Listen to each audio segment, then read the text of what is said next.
Last year I went to China and oh my word was it an experience of a lifetime.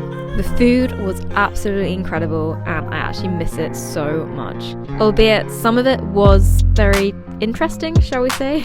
But ever since I have been obsessed with making noodles. I'm going to share with you a recipe that I've been making recently. It's not a traditional Chinese recipe, but it's very simple.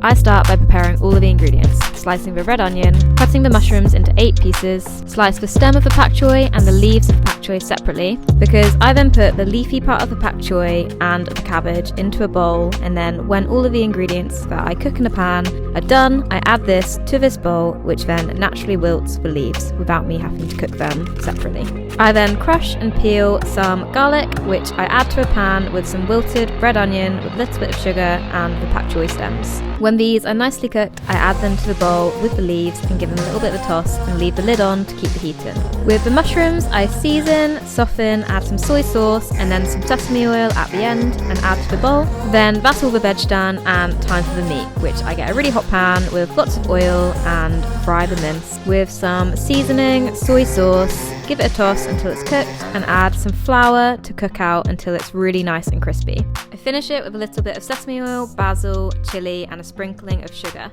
Then once it's lovely and crispy, I add it to the bowl with the veg, pour water into the pan to deglaze all the flavours and then bring it to the boil so it's ready to cook the noodles in it.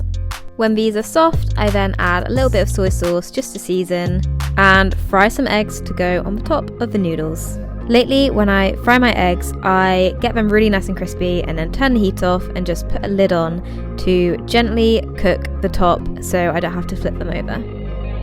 There you go. I'll put the recipe below, feel free to like and follow.